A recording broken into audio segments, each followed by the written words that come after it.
Kembali lagi bersama saya Hairudin. Kali ini kita akan membahas topik pertama pada pertemuan pertama, yaitu terhubung secara global.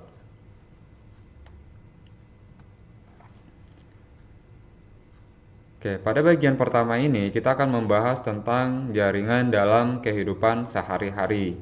Nah, sebelumnya saya telah menyertakan video kepada teman-teman semua dan silakan kalian nonton. Setelah itu, silakan kalian jawab pertanyaan saya di forum bagaimana pengalaman Anda dalam menggunakan jaringan dalam kehidupan sehari-hari Anda. Oke, sekarang kita masuk ke teknologi dulu dan teknologi sekarang. Di sini saya juga telah menyertakan video tentang teknologi dulu dan teknologi sekarang. Nah, di sini teman-teman diminta bagaimana kehidupan dulu tanpa internet. Nah, nanti teman-teman bisa jawab di forum ya. Dan apa yang akan terjadi di masa depan dengan penggunaan jaringan sebagai platform ya. Nah, itu nanti teman-teman juga bisa jawab di forum. Sekarang kita lanjut ke jaringan tanpa batas. Kemajuan dalam teknologi membantu menciptakan dunia tanpa batas, di mana semua informasi dapat kita akses dengan adanya internet. Jadi kita mencari informasi yang berhubungan dengan negara lain itu dengan mudah kita tinggal cari di Google. Kalau dulu kan sangat terbatas ya, jadi kita harus lihat dari media cetak seperti surat kabar atau majalah. Tapi sekarang ini cukup dengan menggunakan internet, kita bisa menggunakan web browser, semua informasi dapat kita dapatkan. Kemudian sifat komunikasi langsung melalui internet mendorong komunitas global. Dengan adanya jaringan internet dan didukung dengan aplikasi-aplikasi kayak Facebook, Instagram, dan lain-lain, itu dapat menciptakan komunitas global. Jadi semua orang dapat saling berkomunikasi, saling dapat berbagi informasi dengan menggunakan media seperti kayak Facebook, kayak Instagram, bahkan banyak lagi ya. Seperti itu. Oke, Cisco mengacu pada dampak internet dan jaringan pada orang-orang. Makanya pada video yang kalian nonton sebelumnya itu, maka muncullah human network. Jadi dengan adanya jaringan hampir semua manusia dapat saling berkomunikasi jika telah menggunakan internet.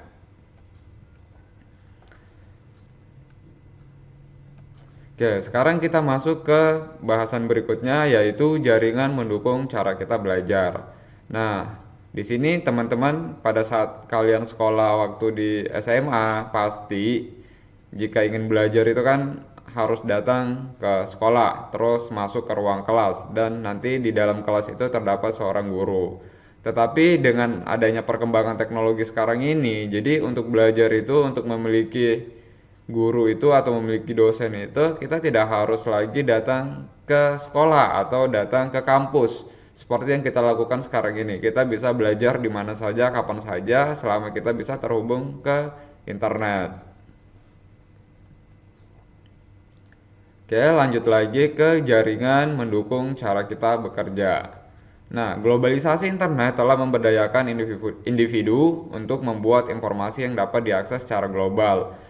Nah, bentuk komunikasi itu dapat dilakukan seperti SMS, kemudian media sosial, ada Facebook, ada WhatsApp, ada Instagram, kemudian ada alat kolaborasi kayak Microsoft Teams, Cisco Webex, kemudian ada blog, ada wiki, dan ada broadcast.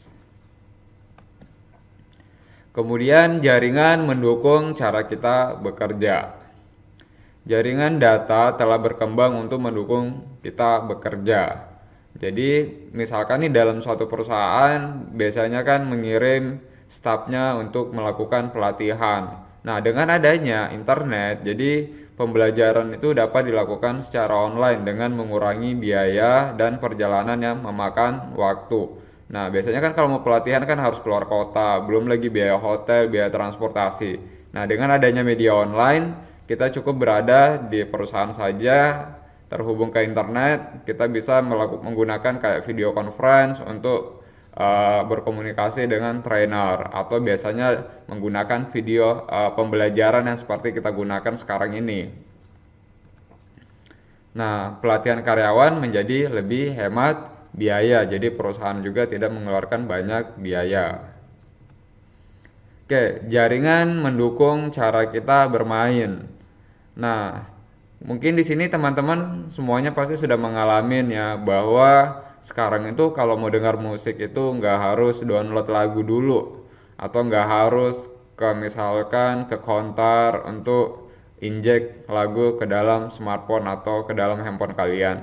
Sekarang itu sudah banyak media online kayak Spotify, Joox. Kita bisa mendengarkan lagu secara online atau mendengarkan musik secara online. Kemudian kita juga dapat menonton film secara online karena sekarang itu sudah banyak aplikasi yang menyediakan film secara online. Ada Netflix, ada Netflix dan lain-lain. Kemudian kita juga dapat mengunduh materi akses pembelajaran online. Misalkan sekarang sudah banyak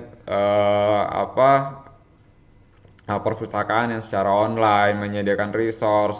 Kemudian juga sudah banyak buku yang bisa di-download dalam bentuk e-book ya. Jadi tanpa harus lagi membeli media cetak atau buku yang berbentuk cetak. Jadi semuanya bisa diakses dalam bentuk soft copy.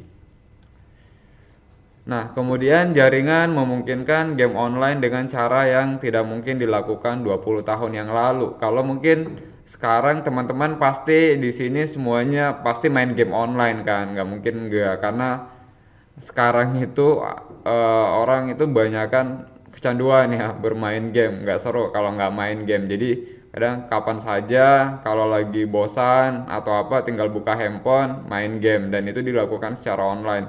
Mungkin kalau dulu kalau ingin bermain game biasanya kan harus menggunakan konsol tersendiri, kemudian harus menggunakan sambungan ke televisi. Jadi kemudian juga game-game dulu itu kan tidak mungkin dilakukan secara online. Kayak bermain PS saja kita tidak bisa secara online. Mungkin kalau sekarang ini PS sudah bisa terhubung secara online. Tapi kalau dulu ya kalau ingin bermain ya sebatas bermain secara individu atau multiplayer dalam konsol yang sama. Tapi kalau sekarang kita bisa bermain dengan teman-teman kita, nggak harus berada di satu tempat yang sama ya. Tetapi kita bisa bermain secara bersama-sama di tempat yang berbeda karena semuanya dilakukan secara online. Nah, aktivitas offline pun juga bakalan ditinggalkan dengan adanya internet. Jadi kita bisa buat grup secara online ya. Jadi nggak harus membuat suatu grup secara offline. Jadi dengan adanya fasilitas internet, semua kayak kita bikin grup untuk hobi atau misalkan kita buat grup misalkan untuk kategori-kategori tertentu ya. Misalkan saya sukanya jaringan, saya buat grup jaringan. Nanti siapa yang tertarik di jaringan nanti akan masuk ke grup itu. Nah, mungkin kalian juga punya grup yang suka bermain game tertentu. Nah, nanti semua orang yang suka bermain itu akan join di grup tersebut. Nah, itu adalah salah satu aktivitas yang mungkin tadinya kalian lakukan secara offline, semuanya bisa dilakukan secara online dan itu lebih memungkinkan member dari grup itu lebih banyak. Nah, di sini kalian akan diminta nanti silakan jawab di forum ya, bagaimana cara Anda bermain di internet.